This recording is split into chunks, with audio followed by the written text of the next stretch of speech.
Hello! Oh, look at that. It's 5:30 on the dot. Perfect. Starting the new year on time. Amazing. Wow, we've got 7 people already. You're all super punctual as well. Amazing. Thank you all for tuning in. Welcome back. Happy New Year. Hope everybody's all good out there in the ether. It's nice to be back, I must say. I've had a couple of weeks off and I quite missed doing Folky Fridays, so it's nice to see you all back. And so many people as well. Very good. Yeah, today's topic is going to be the modes, and I talk about these a lot, and I have covered them in previous episodes, but I thought I'd kind of go back and have a look from scratch at the modes, because I still get a lot of questions about them, and I know a lot of people that are just starting out or that haven't seen the stream before struggle to get what the difference is. They say if you've got 2 different minor keys like Dorian and Aeolian, how are they different and how can you tell? And a lot of people struggle to hear the difference between Dorian and Aeolian particularly, but also between Ionian and Mixolydian, the 2 types of major-ish mode. So I'm going to show you a little bit about that today. I'll show you on the piano quickly exactly how they work. I have made a video in the past as well that goes into that in a lot more detail, but hopefully this format might be good because you'll be able to ask any questions as we're going through. Just before we start, I know, Randall, you've already got a mode wheel, which is good. Oh. Quiet. Thank you. This is the mode wheel. I'm going to be demonstrating some stuff using the mode wheel. It's a thing that I invented which shows you how the modes work, basically, and it shows you all the chords that will go with a tune in any of the modes as well. You can get them at folkfriend.co.uk if you're looking for a mode wheel. So I'll be demonstrating a few things with those. But oh, hiya Keith, thanks for tuning in. But of the people that are out there, just let me know where you're at with the modes. Like, if you've got a kind of understanding of them, how they sound, or if you have any trouble recognising them by ear, or if you understand them in principle but can't remember which chords go with them or anything like that. I'd love to know where you're at with it before we start, so I know which bits to skip out. Hey Simon, cheers for tuning in. Oh, back in the dark corner, very nice.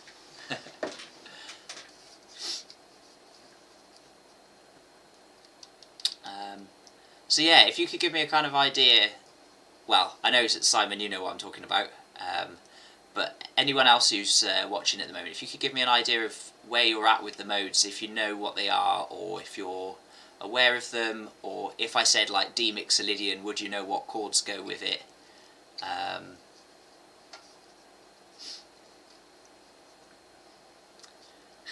Buzz in anytime.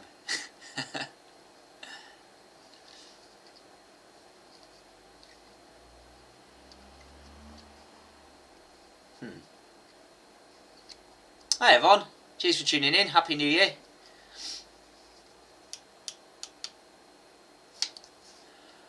Okay, well, I'll start at the beginning then. I'm sure everybody that's watching this probably knows this stuff, but I expect it's worth going over again just quickly what the modes actually are. And I'll try and run you through a little bit of the physics behind it, because I find this really interesting, and I've been trying to make a video about it for ages, but because it requires quite a lot of animation, I haven't managed to actually make a video about what the theory is. Definitely need mode wheel all the time. Okay, yeah, fair enough.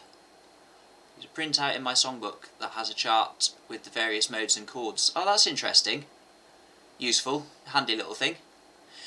Jonathan, does that tell you which are the main ones? Because there's usually 3 main chords for every mode, with the possible exception of Mixolydian that kind of has 2 main ones really.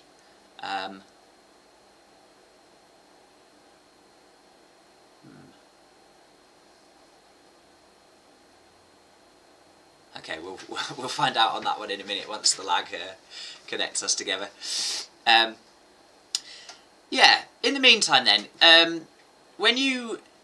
a brief little thing on the physics. If you hear a string vibrating, how fast it vibrates is what you interpret as its pitch. Oh, the 3 main chords, great. That's useful. Oh, hey Jack, thanks for joining us. Yeah, so the frequency a string vibrates at is what you perceive as its pitch. And if it vibrates faster, you perceive the pitch as being higher. And if it vibrates more slowly because there's less tension on the string, or the string is thicker, or both, like the lower strings, then you'll hear it as being lower. And if you have a string like my bottom E string here that's vibrating, let's say it's vibrating once per millisecond, I don't know, it's arbitrary. If I half the length of that string by putting my finger on the 12th fret, then it's going to be vibrating twice as fast. So I will hear the E, which is one octave above that low note, because that string is vibrating twice as fast. So if two pitches' frequencies are multiples of one another, that's going to be an octave of the note. In other words, it's the same note an octave above or an octave below. If you've got two frequencies which are in simple ratios to one another, they will sound harmonious together, and the simpler the ratio, the better. So 2 to 1 is the simplest ratio, apart from 1 to 1, which is the same note twice, obviously. But 2 to 1 is the simplest ratio. So if I play an E and the E, which is an octave above it, sounds very solid, you know, there's absolutely no discordancy there. And the next simplest ratio would be 3 to 2. And so if one pitch is doing 3 vibrations in the time it takes another pitch to do 2 vibrations, then what you hear is a perfect fifth. And that is also a very nice consonant interval, like that. The next simplest ratio you could get is 4 to 3, and 4 vibrations to 3 vibrations gives you a major third, so that would be, like that. So if I play those two together, that's my next most consonant interval, and it sounds very nice. And so on and so forth. And that is why a chord is built out of a root and a third and a fifth, because those are the 3 notes that sound the nicest together. So if you were building an E major chord, for example, you'd take your E major scale and you'd pile up the first note and the third note and the 5th note, and that would give you your E major chord. So what I'm getting at here is that the pitches that appear in a major scale are all based on simple ratios. If I go through I'll just read out, I've got a list on the wall up here, that's why I'm looking over there. I'll read out the order that they appear in. So you get the octave is 2 to 1, 3 to 2 gives you the 5th, 4 to 3 gives you the 4th, 5 to 4 is the major third, 5 to 3 is the 6th, and then beyond that, 6th to 5 is the minor third, and we could go on. So we've got basically the simplest ones are the octave, the 5th, the 4th, and the 3rd. The second, the major second, comes in a lot higher, that's 9 to 8, but at some point in the distant past, somebody clever came up with the circle of fifths, and they found that if you tuned instruments by going round in fifths, it's very easy to tune strings that are a fifth apart. So if you go from, let's say C, you go up a fifth, so you've got 2 strings and you can tune those 2 in fifths very easily, like that. And then from the G, you go up a fifth as well. That gives you D, which is the second. So there is the second note in your major scale. And I could go on down this vein, but I'm not going to, because this is not meant to be about the physics of music theory, it's meant to be about the modes. So what I'm trying to say is that all the pitches in the major scale, 1, 2, 3, 4, 5 and 6, are all based in very simple principles of physics. And those pitches are connected together in a way by the structure of how the universe works and the way that our brains work and how we interpret incoming sound and what we interpret as being harmonious. and the fact that any other combination of notes other than those would be less harmonious sounding than those, and therefore we've gravitated towards those.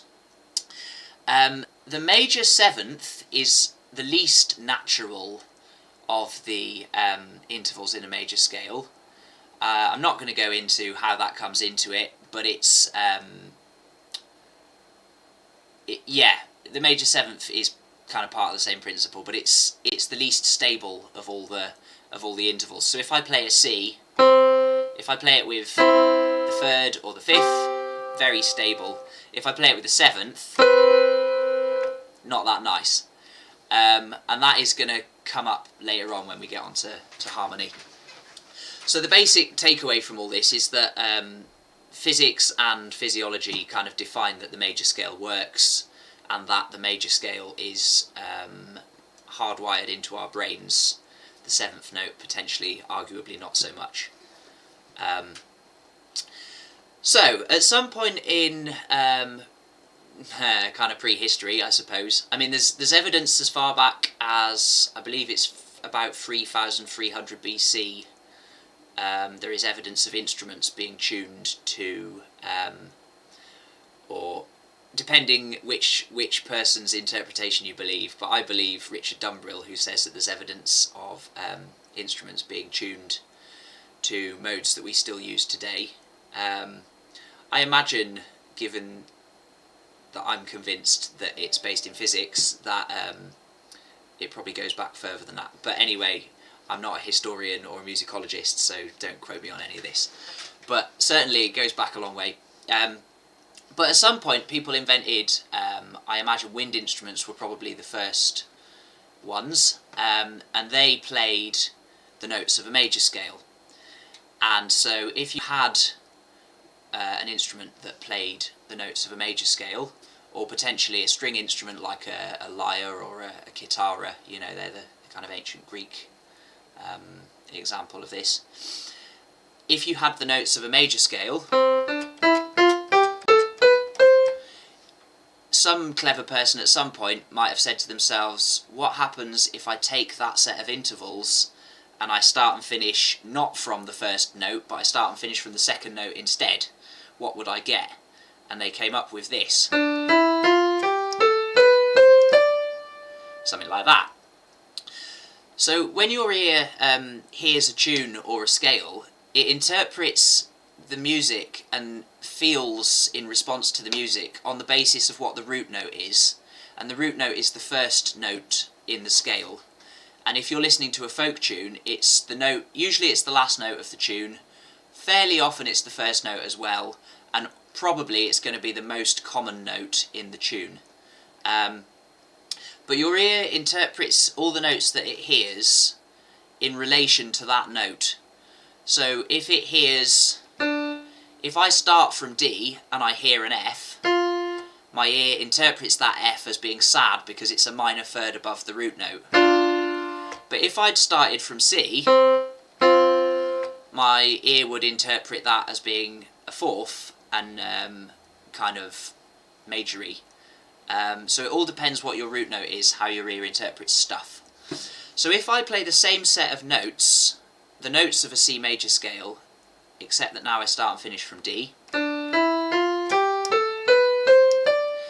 my ear's picking up a kind of minor-y vibe from that because my root note was D, and that means that my third note that I hit is a minor third above it. Whereas if I started from C, the third note that I hit would have been a major third above it, and so my ear would interpret that as a majory kind of scale. Just to take a little step back, the intervals in a major scale are, I'll write them on here, tone, tone, semitone, tone, tone, tone, semitone, like that. So if you can see there, that's the intervals. And if I cut down to my piano here,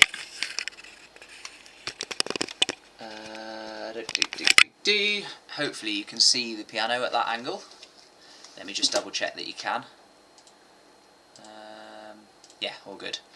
So if I start from C, if if I go up a tone, and then a tone, and then a semitone, because there's no black note between E and F, so a semitone is always one hop and a tone is two, so E to F is a semitone, and then a tone takes me to G because I've skipped out that one, and then another tone, and then another tone, and then the last one is a semitone, and I'm back where I started.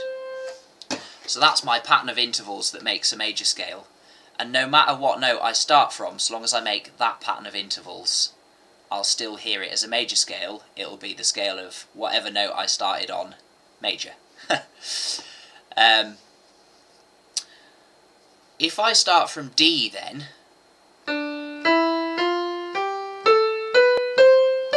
what we've done is we've taken the... pointing in mirror image is really hard.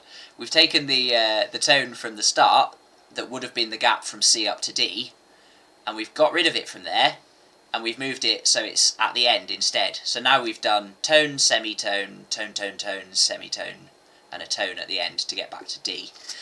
And what we've heard there is a minor-y sounding scale,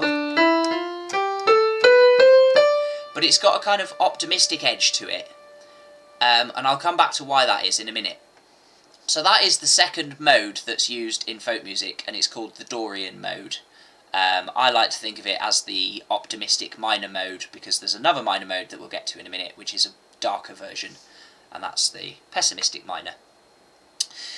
I'm going to skip out what we'd get if we started from E and what we'd get if we started from F, because those two modes aren't used in any of the folk music from the British Isles or really anywhere in Western Europe, apart from Spain, and they got there by a circuitous route.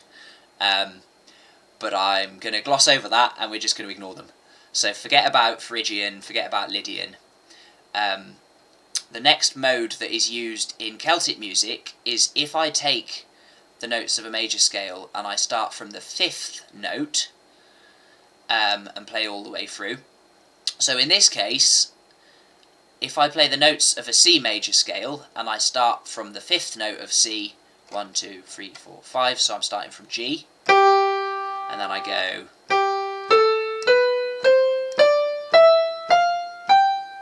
like that.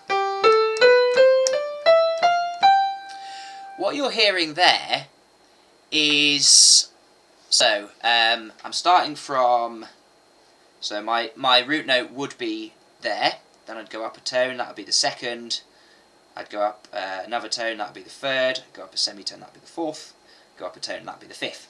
So if I start from G, I'm starting from here, so I'm going tone, tone, semitone, tone, tone, semitone, tone. And if you compare that to the major scale, it's almost the same. So the major scale was tone, tone, semitone, tone, tone, tone, semitone, and in this scale that I've just played, it's the same except the last two are switched round, so it's semitone, tone at the end. So what that means is, the fifth mode is called Mixolydian, and it sounds like a major scale up to there, and then the very last note, the seventh, is flattened, and then I'm back to where I started on G. So I've got more or less major, but then a flattened seventh. And that gives it this kind of cheeky feel. It sounds a bit like blues, really. Blues is based around chords and scales with flattened sevenths in. So I like to think of the Mixolydian mode as being the kind of bluesy sounding folk mode. So yeah. So far we've had the Ionian mode, which is another name for the major scale. That was the very first one, just a major scale. Then if I start and finish from the second degree of the scale, so in the case of modes related to C major, I'd be starting from D, and it goes. That's the Dorian mode, the second mode. If I start from the fifth degree of the scale, I get like a major scale but with a flattened seventh, and that is the Mixolydian mode. And then the very last one is the Aeolian mode, otherwise known as the Pessimistic Minor. That's what I tend to call it. And so that one sounds like this. Like that. Now just for contrast, I'm going to play A Aeolian once more, all the way up and all the way down, and then I'm going to play A Dorian, the Optimistic Minor, the second mode, just so you can hear what the difference is between those two, because there's only one note different between them. So here's Aeolian.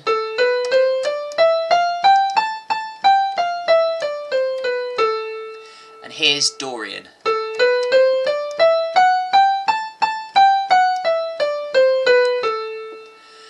So if I just noodle about with Dorian,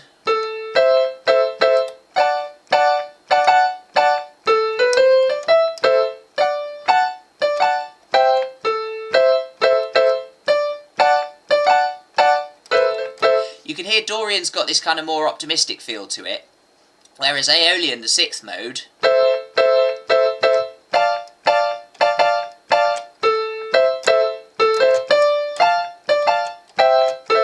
sounds a lot more negative. And the only thing that's causing that difference is the sixth note in the scale is different between the two.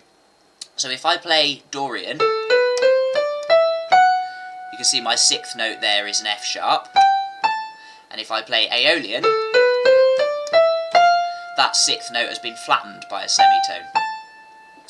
So yeah, Aeolian sounds like a more negative minor scale, and Dorian sounds like a more positive minor scale, and that difference is just caused by the fact that the sixth note is different between the two of them. So yeah, just to recap all that then, basically we've got 4 folky modes that are used in northwestern European folk music. They are Ionian, which is the same thing as a major scale. Very easy to recognise, it sounds happy, bouncy, cheery, easy. Dorian is the second mode. If you start and finish from the second note of a major scale, you would hear the Dorian scale. Dorian is a minor sounding scale, but it's got a sort of optimistic quality to it. Then the fifth mode is Mixolydian, which is like a major scale except that the seventh note is flattened, so that makes it feel quite bluesy, a little bit cheeky. And the sixth mode is called Aeolian. That's the Pessimistic Minor. It's similar to Dorian, but it sounds a little bit darker and a bit more miserable. In Western classical music, or kind of post-church music, music from the last 2000-ish years or a little bit less, we have this system of referring only to major and minor scales. So to refer to a major scale in classical terms would encompass Ionian and Mixolydian, because they both are major E. The thing that makes them major E is their major third note. That's the third at the bottom, the major third. And the other two, Dorian and Aeolian, would be referred to as minor type keys because they've both got minor thirds in. So you can hear that makes the whole, that kind of colours the rest of the scale darker, if you like. And that's the main difference to focus on between major type tunes and minor type tunes. It's just whether that third is minor or major. And you should find if you hear a tune, you can usually pick out very quickly whether it's a major-y type tune or a minor-y type tune. So I'll just give you some quick examples of that. Oh, hey Ed, sorry I didn't see you tuned in. Thanks for getting back to us, nice to see you. Happy New Year to you as well. So here is a major-y type tune.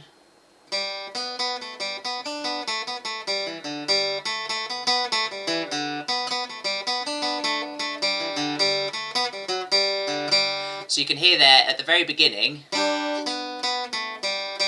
I've got my jump from my root, which is G, to my nice major third there, which is B, and it sounds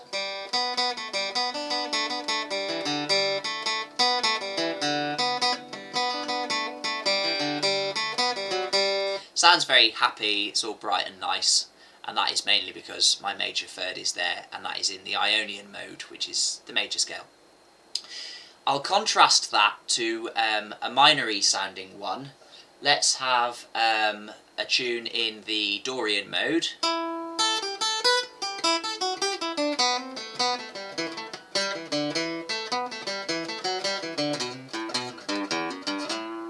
You can hear there that's a lot darker.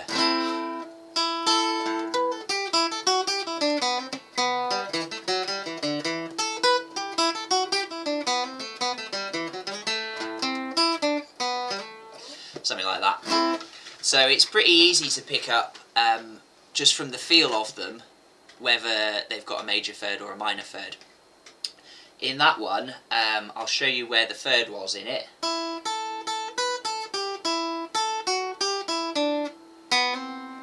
There it is, that's my minor third. That's my root, so that's my root and my minor third together, which gives me a minor chord.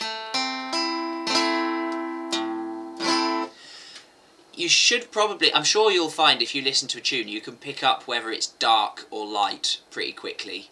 What people struggle with, I find, is recognising the differences between the two modes of each type. So we're going to have a little focus on that now. Is everybody all good with everything so far? Any questions about anything, or? I can't help but feel I've kind of just gone off on a monologue a little bit. Sorry about that. Okay, cool. Well, I'll carry on. If anything pops up, just stick it in the box and I'll get back to you straight away. So let's have a look at how you can recognise by ear the difference between the four modes, and then we'll have a look at how that affects the chords afterwards. So if you hear a Ionian tune, they're pretty easy to spot. If you want to tell the difference between an Ionian tune and a Mixolydian tune, the only note that's different between the two is the 7th note in the melody. But you will find in Irish music and Scottish music and Welsh music, all the sort of, well, yeah, I always refer to them as Celtic music because it's just an easy umbrella to put them all under. I'm aware that it's not Celtic, but you all know what I mean. So all the kind of Celtic folk musics, you'll find that the 7th note is used very, very rarely in the Ionian mode because it's a very unstable sounding note. The only time you usually find it cropping up is in the last bars of sections to make the section sound finished, because they kind of deliberately let the melody get a bit unstable and then they stabilise it again, and that makes you go phew and marks the ends of sections. And that's a kind of universal music trick. So you'll find generally if you've got a tune in a major key, the 7th note won't be in it very much. It'll probably only be in the last bars of sections. If, on the other hand, you've got a tune in the Mixolydian mode, the flattened 7th sounds really cool. It sounds a lot more harmonious than the major 7th does.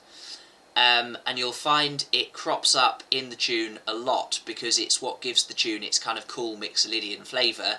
And so, completely without any training, people will get the feel for the Mixolydian mode and they'll start throwing in 7ths a lot because they sound cool. And that's just natural, you know, it's not like people learn to do this, it's just a thing that we do naturally. So, yeah, if you hear a Mixolydian tune, let me think of one. I'll do, there's a tune called I Buried My Wife and Danced on Her Grave, so it goes...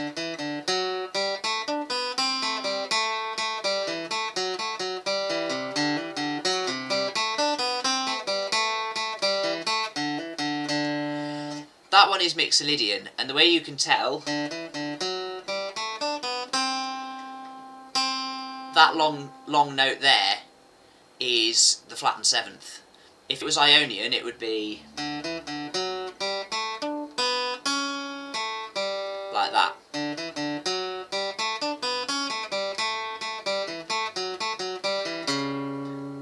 So you can see that's a lot more majory. And I find when I hear the flattened 7th in a tune, it feels like a big drop. It's kind of like a...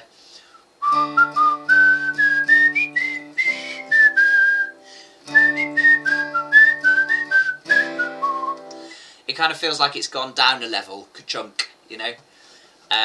You never get that drop feeling in the Ionian mode. Obviously, you're not going to be... Hopefully, you're not going to be... for people out there that are trying to play by ear anyway, and haven't got sheet music and don't already know the melody on some other instrument, you're not really going to be going, oh, I can see there's a C natural, that's my flattened seventh. What you want to do is get the feel in your head of how it feels when you hear a melody that does that. To me, it feels like it goes da da da da da da da ka-chunk, da da da da da da da ka-chunk, you know.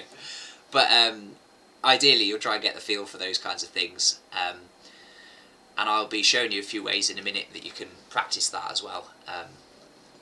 But anyway, so that's the difference between those two, is watch out for that feeling of going down a level when you hear the flattened seventh. Here's another example. I'll just play a tune and you can tell me in the comments what you think it is, Ionian or Mixolydian. It's going to be one or the other.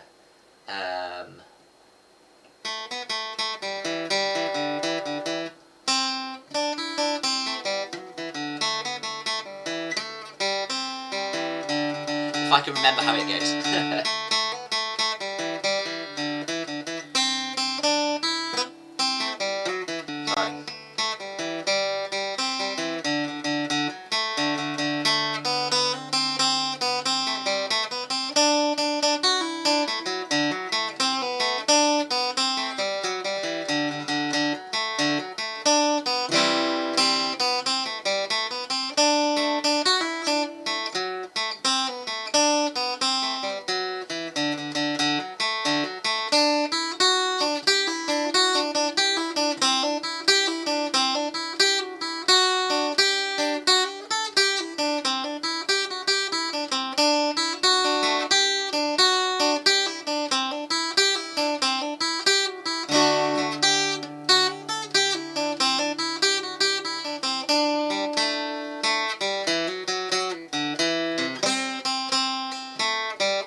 Cool, what have we got? We've got two answers so far. Jonathan Laughlin says, sounds mixo to me. Yvonne Ripley says, mix? Yeah. Anyone else wanna have a go? They might not be right, you never know. It is only 50-50, so they probably are, but I'm not saying anything. I'm not giving anything away.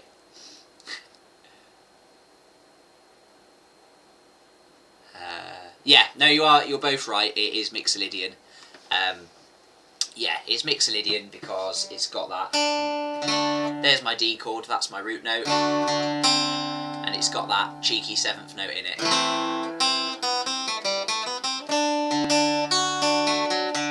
So yeah, well done, that is Mixolydian. So it is fairly easy to spot the difference between those two, I think. The problem is slightly confounded by the fact that a lot of players and a lot of tunes in their kind of widely played versions will change the flattened seventh to the major seventh just in the last bar of the section. So that does tend to confuse people, and there are quite a lot of Mixolydian tunes that do that. So just watch out for that. But I'm in standard, James. Yeah, just watch out for that. You might sometimes get thrown by that a little bit. You'll find that Mixolydian tunes very occasionally will change the flattened seventh to a major seventh just in the last bar of a section. Anyway, let's have a look at the other two. So it's pretty easy to tell Ionian from Mixolydian. Dorian from Aeolian is much harder. And I'm not going to go into why this convention is, but in the two minor modes, the sixth note of the scale is rarely used in all of the Celtic folk musics. Oh, sorry, that tune is called Humours of Ballyloughlin, when it's played properly. Yeah, so the sixth note doesn't crop up very often in either of the minor modes. So if I play, I'll play the Cliffs of Moher again that I was playing before.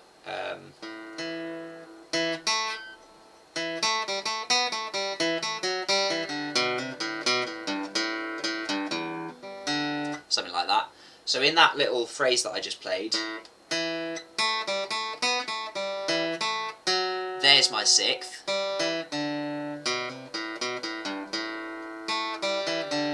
And that's the only time in the whole of the A part that I've just played that that note appears.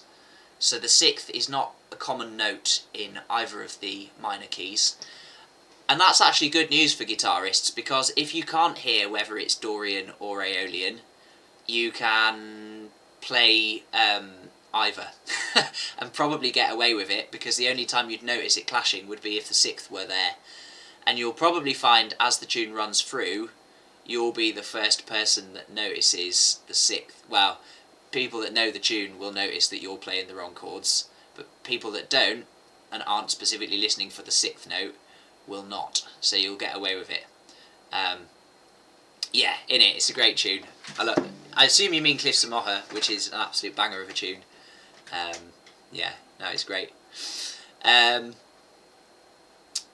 Yeah, but here is an example in the Aeolian mode. This is a slip jig called Kid on the Mountain.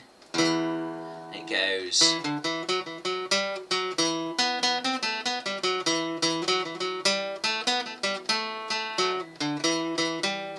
Sorry.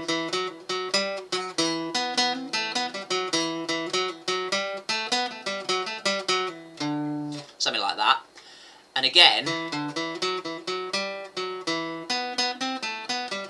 we have the sixth just there. That one.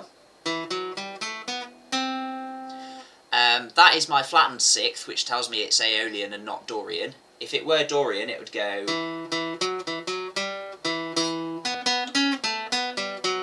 like that, which you can hear already makes it more... Dorian gets this little lift. Where Mixolydian had a ka-chunk, Dorian gets a little lift. So if it were Dorian... there's my little lift. Like that. If there's no little lifts in it and it sounds minor-y, then it's Aeolian. If the sixth is rarely in it, you'll get away with playing either. As well as that, if you can't tell, guess that it's Dorian, because there are vastly more Celtic tunes in the Dorian mode than in the Aeolian mode. So if you're not sure, then play the Dorian chords rather than the Aeolian ones. And if that sounds glaringly wrong to you at some point, then switch. That's basically it. But yeah, that's the main difference in feeling between the two, is that in a Dorian tune you'll get a little feeling of lift at some point in the tune, whereas in an Aeolian tune it'll just be flat out miserable all the way through. Here's another example. This one's Morrison's Jig.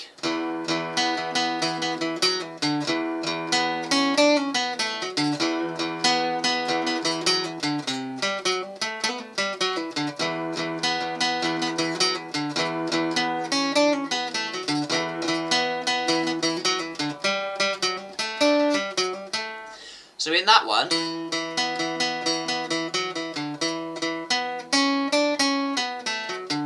there's my funny Dorian sixth in there that's giving it this slightly more optimistic feel. There it is.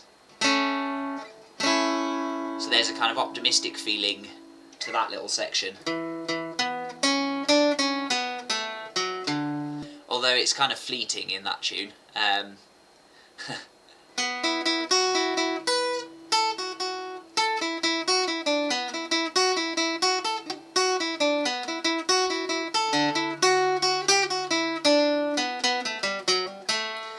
And yeah, that one I suppose doesn't really feel that optimistic, but it has got the raised sixth in it. I find the Dorian sounds a lot more historical somehow. It reminds me of like the soundtrack to films about knights is always going to be Dorian.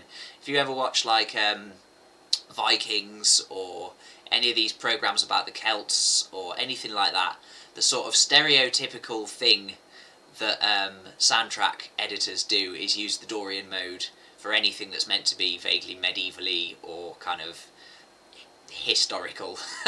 Anything involving knights or castles or anything like that is going to be Dorian. Let me see if I can think of one more example. That's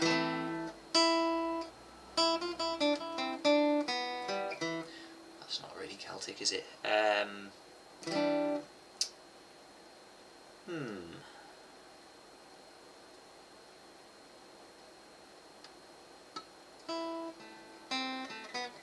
Oh, here's a good one.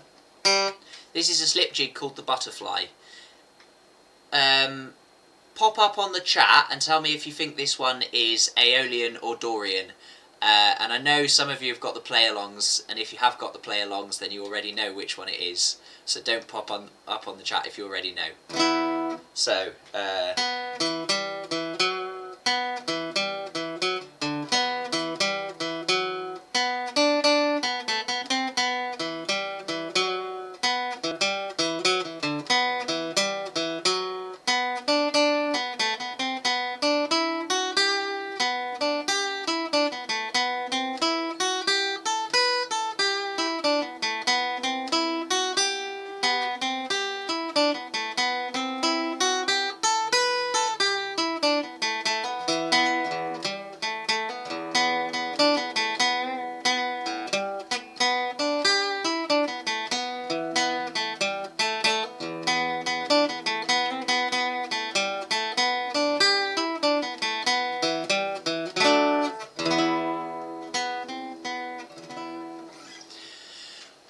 what do you think? Aeolian or Dorian?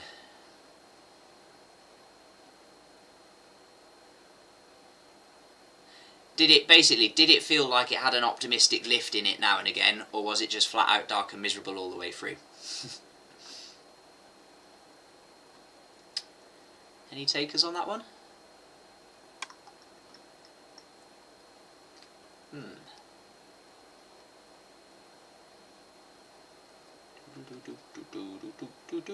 Ooh, sounds optimistic.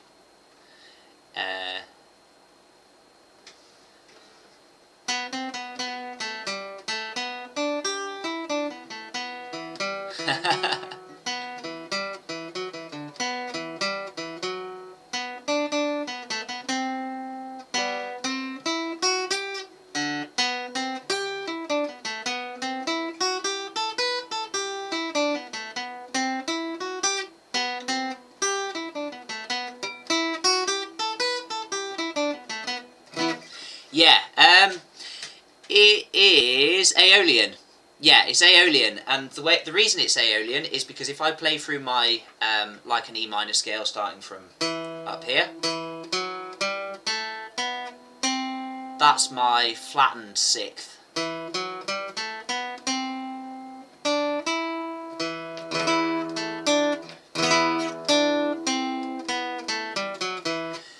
If I play the Aeolian scale,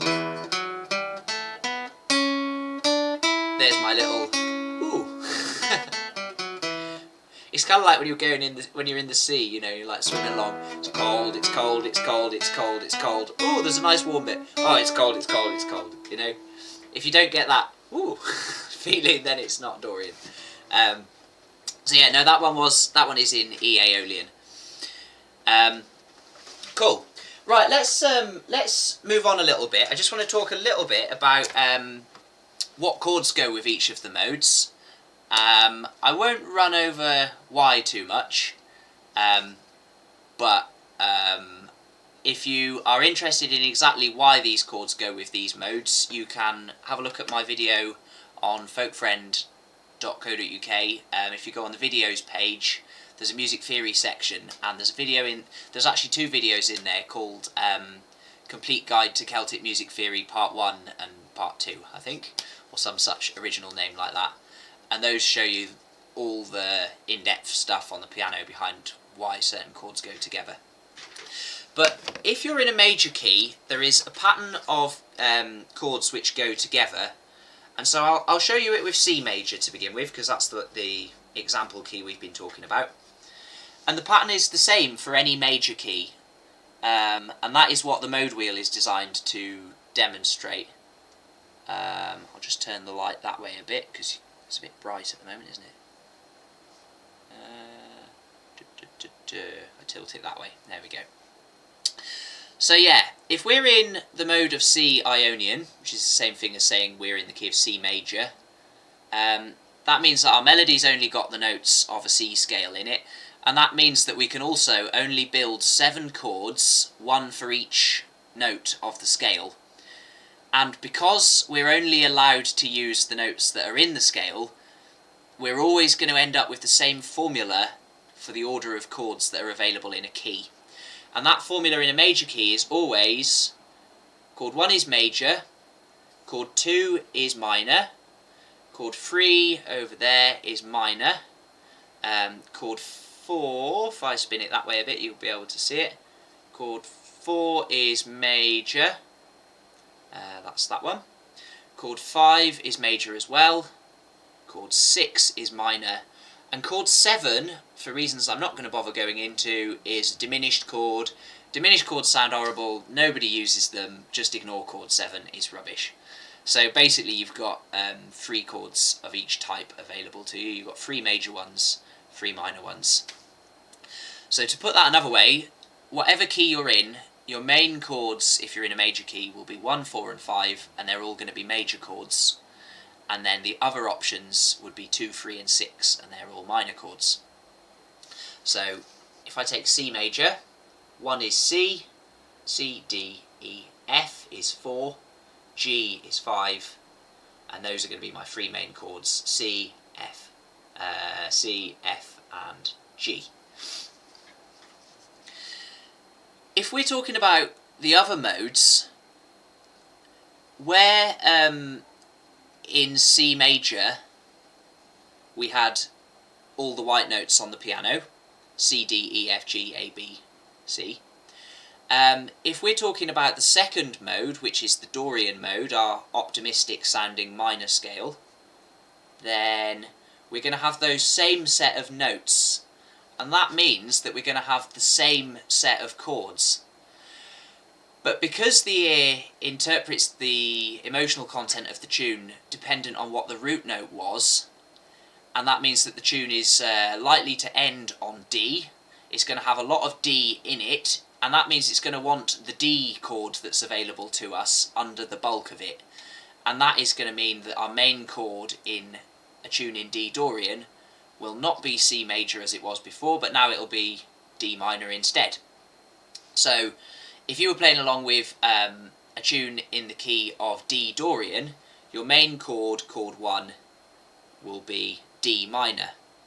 And then for the Dorian mode, you use mainly chords 1, 4 and 5. So your main chord is going to be D minor, then you go 1, so then my chord 2 would be that, chord 3. So my chord 4 is going to be G major, and my chord 5 is going to be A minor. Shush. So yeah, those are going to be your 3 main chords in the Dorian mode. I'm going to skip out Mixolydian, I'll come back to that in a second because it works slightly differently.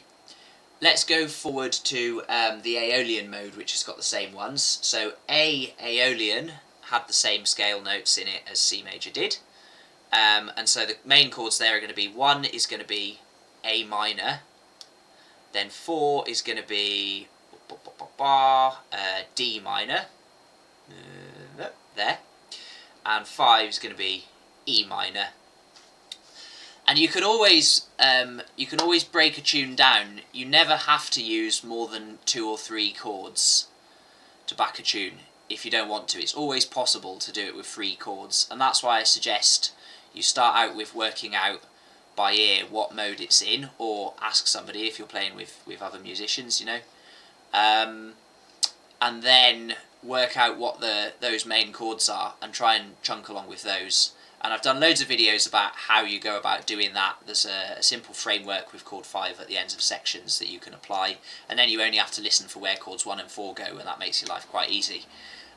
So you can find loads of stuff about that, folkfriend.co.uk. Just look at the videos section. There's a whole bit devoted to picking chords by ear on there. There's loads of stuff about that, so I'm not going to go back over it for now. Hey up, Matt. Thanks for tuning in. You're right, the diminished chord is a means of resolving to the 1 chord instead of going via a 5 chord. You can use chord 7 in place of chord 5, but that's not a thing that I really talk about on this channel. It's kind of a... Oh, I think I've frozen actually. Yeah, that's kind of taboo, I suppose. I'm just going to say what I said there again, because I'm not sure whether I might have frozen for a minute. I said, "Hi Matt, thanks for tuning in, Happy New Year to you. The diminished chord is a means of resolving to the one chord. You can use it instead of chord 5, but it sounds a bit jazzy, and it's not a thing you hear very much in the folky scene." Anyway, I said I was going to get onto Mixolydian. So the other 3 modes use chords 1, 4 and 5 mainly. Mixolydian doesn't. Generally for Mixolydian you really only need 2 chords, and those are either chord 1 and 7 or chords 1 and 5. You can pick which of those you use. So with Mixolydian you go along with the tune. Every time you get that ka-chunk feeling, and the tune feels like it's dropped down a section, or down a level, that's where your chord 5s go, or your chord 7s. Chord 5 and chord 7, I won't go into why, but they're interchangeable, because, well, I will go into why, because chord 7 is a major chord, chord 5 is its related minor in Mixolydian.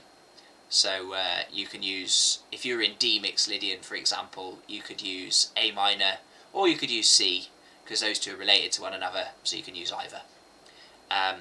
But yeah, in the Mixolydian mode, mainly you only really need chords 1 and 5, or chords 1 and 7. You don't really find many bits that sound like they really need chord 4 in the Mixolydian mode. Yeah.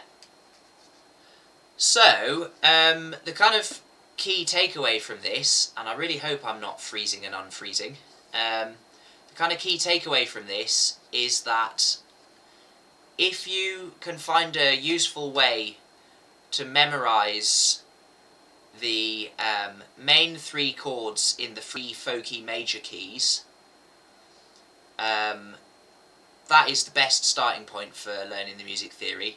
So you need to know that in G major you've got G, C and D as your chords 1, 4 and 5. In D major you've got D major, G major and A major as your 1, 4 and 5. And in A major you've got A major, D major and E major as your 1, 4 and 5.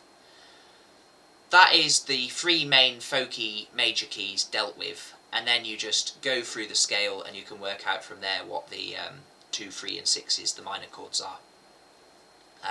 Oh, that's good, brilliant. From that then, if you remember the 5 chord in each of those modes, then you can work out the Mixolydian chords, because if you think about G major for example, you know that in G your chord 5 is D, so D Mixolydian is going to have the same chord options as G major is. The main ones in D Mixolydian then are going to be D and C. Your 5, what was your chord 5 in G is now your chord 1 in D Mixolydian, and then you use 1 and 7 mainly, so D and C will be your 2 main chords. If you were thinking about D major, well, you go through till you get to chord 5, which is A. So A Mixolydian is the same chords as D major, and you're going to use A and G as your main chords in A Mixolydian. And if you're thinking about A major as another example, A major's 5 chord would be E, so E Mixolydian would have the same chords available as A major would. There aren't really any Celtic tunes in E Mixolydian, by the way, that I know of anyway, but that's just an example, you know. Yeah, so that's that. So it's all relative, is my point. Let's have a look at the Dorians next. So if you were talking about the Dorians that crop up a lot in the folk world, they are the ones related to C, G, D and A major, because those are the 4 simplest keys to think about. So related to C major, if I turn my wheel round, you can see there's C major, C Ionian. That's related to D Dorian. So if you want to memorise the chords for D Dorian, just bear in mind they're going to be the same ones as C major, and then you can work that out. So for D Dorian, your chord 1 is going to be D minor, chord 4 is going to be G major, chord 5 is going to be A minor, and so on. So you'll find as you play these more, you'll find good ways to memorise them. One way that I used to find useful before I invented the mode wheel was to draw a little table. I'll draw you one very quickly just so you can see what I'm on about. So I used to draw something like, let's take an example with C major because we've been talking about it. So we'd have C, D minor, E minor, F, G, A minor. So that's my chords for C major. And then I'd think about, so if I start from the second one, I'll get Dorian. So I'd write another row there for the Dorian mode where I've got, and in each case I'd underline the main ones. So it would be C, F and G for Ionian. Just put I on. Dorian's going to be D minor, G and A minor. And then I'll skip ahead to the fifth mode, which would be Mixolydian. So we'd start from all the way up here on the fifth then. So G would be my main one, and F would be my seventh one.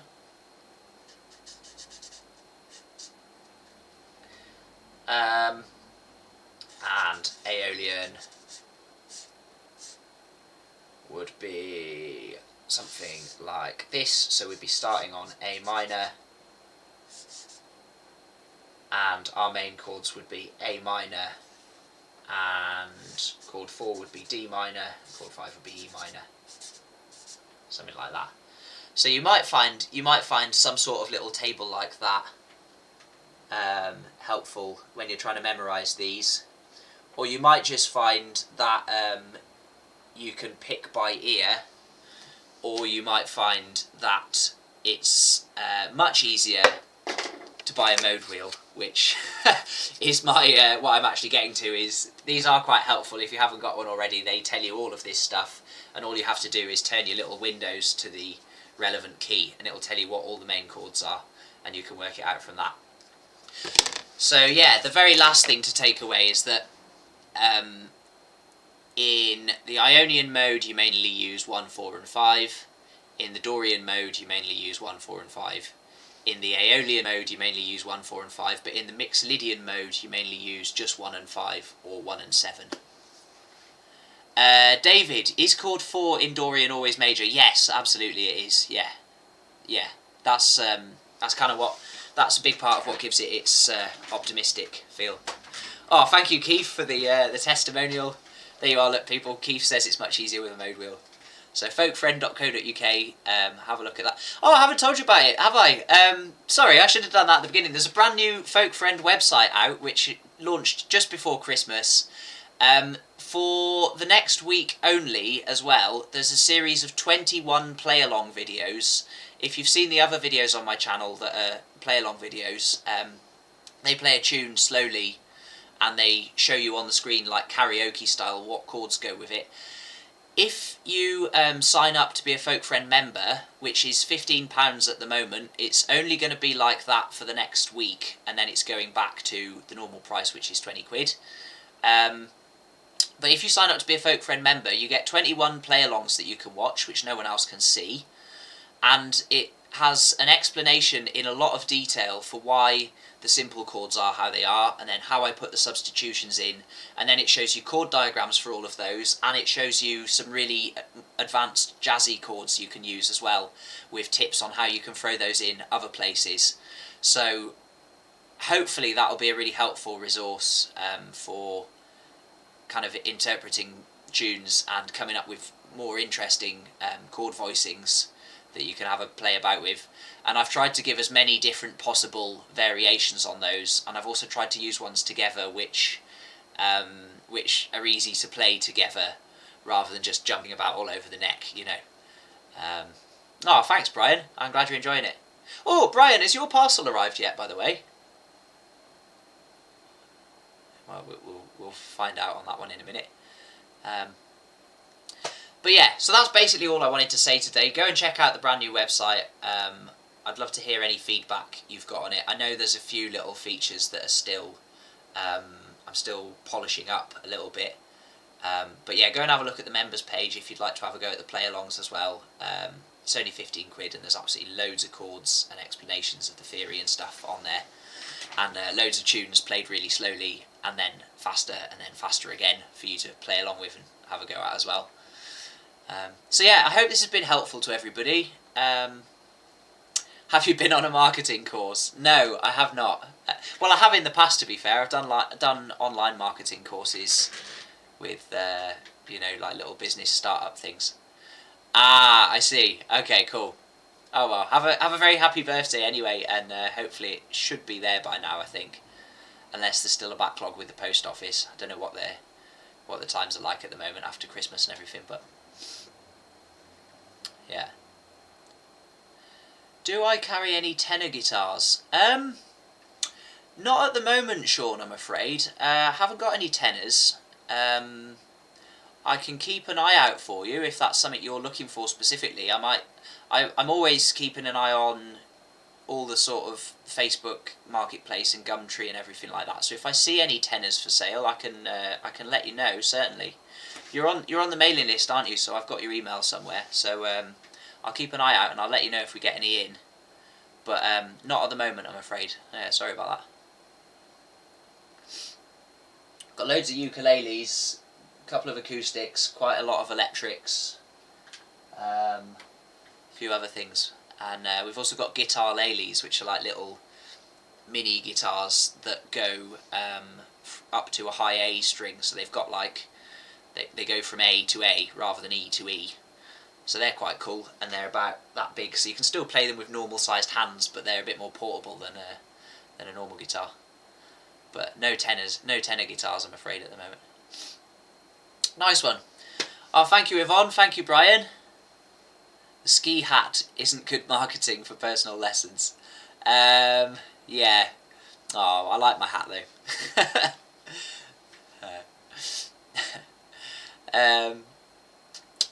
Yeah, thank you all very much for tuning in. Thanks to Matt, thanks to Rich, thanks to Brian, thanks to Yvonne, Sean, David, Sinead, Jonathan in the USA, Noah, who else do we have? Loads of people. Jack, Ed, of course, the other Jack, Simon, Keith, and Randall. Thank you all very much for joining me this evening. It's been really nice to see so many people here.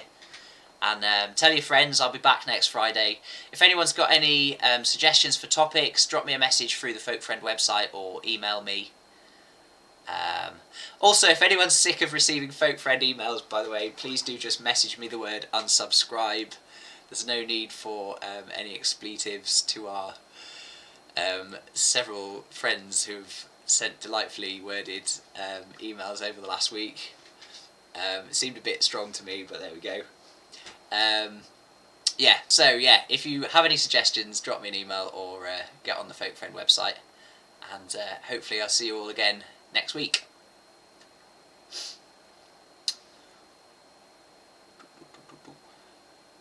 Cool. See you soon. Bye bye.